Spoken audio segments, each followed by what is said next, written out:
HMPV virus చైనాలో పుట్టినటువంటి virus ఇప్పటికే జపాన్, హాంకాంగ్ దేశాలను వణికిస్తోంది. భారత్లో కూడా ఇటీవల 6 కేసులు నమోదైనాయి అని చెప్పేసి భారత ఆరోగ్య సంస్థ అయితే ప్రకటించింది. అయితే దీనికి సంబంధించి ఎటువంటి జాగ్రత్తలు తీసుకోవాలి? మనతో పాటు వైద్య నిపుణులు డాక్టర్ రామకృష్ణ గారు ఉన్నారు. ఆయనతో మాట్లాడదాం. సార్, ఏంటి సార్ ఈ హెచ్ఎంపీవీ? మనం 5 ఏళ్ల క్రితం చూసుకుంటే ఈ కోవిడ్ వైరస్ అనేది చాలా నష్టాన్ని కలిగించింది. ఈ హెచ్ఎంపీవీ కూడా అదే స్థాయిలో ఉంటదనేది ఒక ప్రచారం అయితే జరుగుతుంది. అసలు వాస్తవాలేంటి? హెచ్ఎంపీవీ అంటే ఏంటి సార్ అసలు?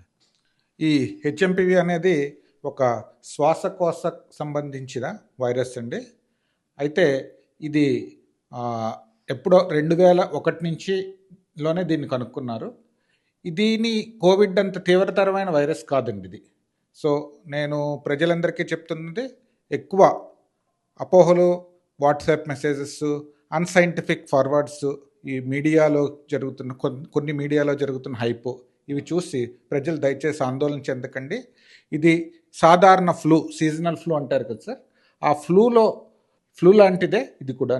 దీని సిమ్టమ్స్ కూడా జలుబు, దగ్గు, కొంచెం జ్వరం అది రావడం అవే ఉంటాయి. అయితే అతి కొద్ది మందిలో, అంటే క్యాన్సర్కి కీమోథెరపీ తీసుకుంటున్న ఇమ్యూనో కాంప్రమైజ్డ్ పేషెంట్స్ అంటారు కదండి, హెచ్ఐవి ఇన్ఫెక్షన్స్, లేకపోతే పిల్లలు, బాగా వృద్ధులు కూడా 85 ఏళ్ళ వయసు దాటిన బాగా వృద్ధుల్లో రోగ నిరోధక శక్తి తక్కువ ఉన్న వాళ్ళలోని కొంత రెస్పిరేటరీ న్యూమోనియా, బ్రాంకైలైటిస్, అటువంటి ఆస్తమాకి కొంతమంది స్టెరాయిడ్ ఇది వాడుతూ ఉంటారు సార్ పిల్లల్లోని. వాళ్ళల్లో కూడా ఇది కొంత బ్రాంకైలైటిస్, న్యూమోనియా, అది కూడా అందరిలోని కాదు, కొంతమందిలో ఇది రావడం వల్ల ఇది కొంచెం హాస్పిటల్లో ఒక పేషెంట్ నుంచి ఒక పిల్లలకి వ్యాప్తి చెందడంలో దీని కొంచెం పాత్ర ఎక్కువగా ఉంటుంది. అయితే మరొక విషయం ఏంటంటే, దీనికి అన్ఫార్చునేట్లీ ఒక టీకాలు కానీ, వ్యాక్సినేషన్స్ కానీ, ఇది మందులు కానీ ఏమీ అవసరం లేదు. జస్ట్ సిమ్టమాటిక్ జలుబు, దగ్గు, జ్వరానికి మనం పారాసిటమాల్, సెల్ఫ్ లిమిటింగ్ డిసీజ్ అండి. దాని అంతటదే ఒక వారంలో తగ్గుతుంది. అంటే ఒక చిన్న విషయం సార్, ఇప్పుడు సాధారణంగా మన ఇండియన్ కల్చర్లో జలుబు, దగ్గు వస్తే ఏ మెడికల్ షాప్కి వెళ్ళి టాబ్లెట్స్ తీసుకుని వేసేసుకుంటాం. డాక్టర్ దగ్గరికి వెళ్ళడం, క్లినిక్కి వెళ్ళడం ఇట్లాంటివి చేయరు. హెచ్ఎంపీవీ సిమ్టమ్స్ కనిపించిన తర్వాత వాళ్ళు ఎటువంటి జాగ్రత్తలు తీసుకోవాలి? వాళ్ళకి ఏం చెప్తారు సార్? ఈ జనరల్గా ఈ వింటర్ సీజన్లోని ఈ ఫ్లూ జ్వరాలు అనేవి సాధారణం అండి. స్ట్రిక్ట్గా చెప్పాలంటే ఇది ఫ్లూ జ్వరం కంటే తీవ్రత, ఫ్లూ అంటే ఇన్ఫ్లుయెంజా అంటారండి, ఇన్ఫ్లుయెంజా కంటే తీవ్రత తక్కువ కాంప్లికేషన్ ఉన్న ఇది హెచ్ఎంపీవీ అండి. సో సిమ్టమాటిక్ ట్రీట్మెంట్ అంటే ఓవర్ ది కౌంటర్ డ్రగ్స్ అండి. అంటే జ్వరానికి పారాసిటమాల్, ఇటువంటివి ఇండియాలోనే కాదు, మన ప్రపంచంలో అభివృద్ధి చెందిన దేశాల్లో కూడా ఓవర్ ది కౌంటర్ డ్రగ్స్ ఉంటాయి. అయితే అన్నెసరీగా ఈ జ్వరాలకి వీటికి యాంటీబయాటిక్స్ వాడడం, అవి చేయడం మంచిది కాదు.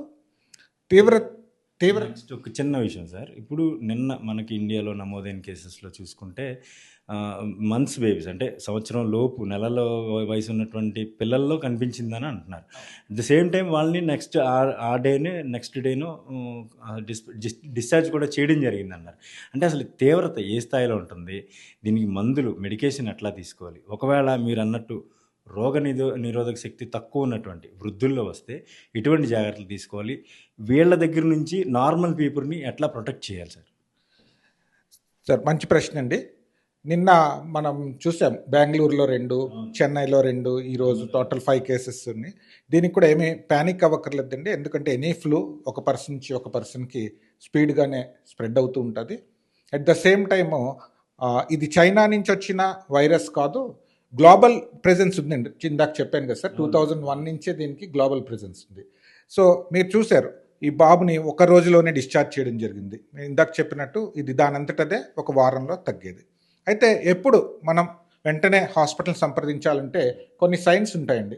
చిన్నపిల్లలు కొంచెం పరాగ్గా మాట్లాడడం, కంటిన్యూస్గా క్రై చేయడము, అంతేకాకుండా వృద్ధులు వాళ్ళు ఆల్టర్డ్ సెన్సోరియంకి వెళ్ళడము, విపరీతమైన హై గ్రేడ్ ఫీవర్ తగ్గకుండా ఉండడము, లేకపోతే శ్వాసకోశ లోవర్ రెస్పిరేటరీ ట్రాక్ట్, ఇందాక చెప్పాను కదా సార్, న్యూమోనియా, అవి ఎట్లా ప్రజెంట్ అవుతాయంటే సాచురేషన్స్ తగ్గడము, ఇంట్లో ప్రోబది ఉంటే చూసుకోవడము, లేకపోతే ఆయాసం అది ఎక్కువ, ఇటువంటి సిమ్టమ్స్ వచ్చినప్పుడు వెంటనే వైద్యులను సంప్రదించి ఒకవేళ ఏదైనా సివియర్ ఇన్ఫెక్షన్కి ఇది ఇమ్యూనో కాంప్రమైజ్లో వృద్ధుల్లో దారితీస్తుందండి.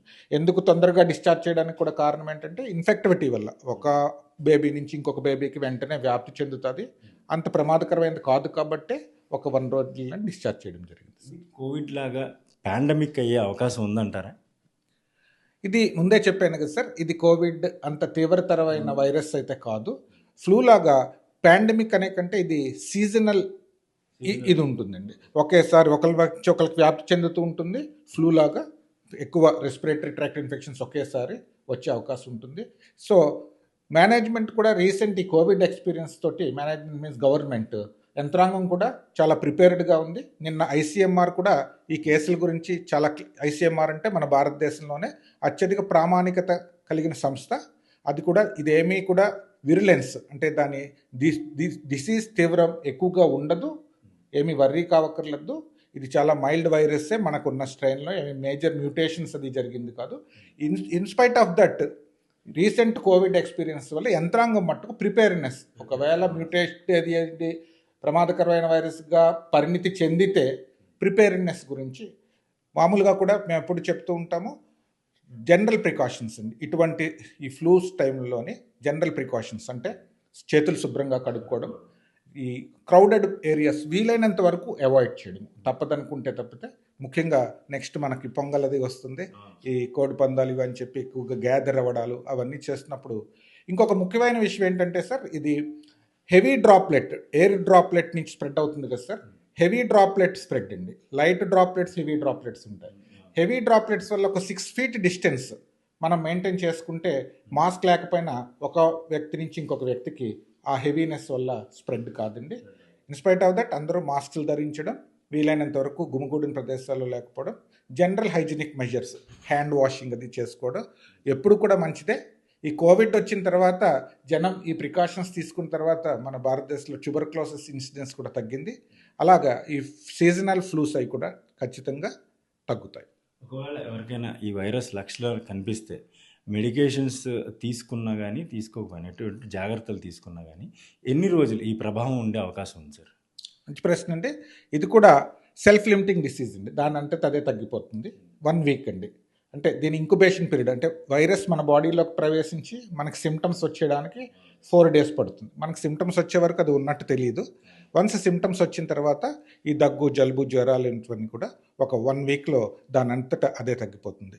ఈ 1 weekలో దయచేసి డాక్టర్ ప్రిస్క్రిప్షన్ తోటి సిమ్టమాటిక్ ట్రీట్మెంట్స్, సింపుల్ పారాసిటమాల్ లాంటివి తీసుకోవచ్చు.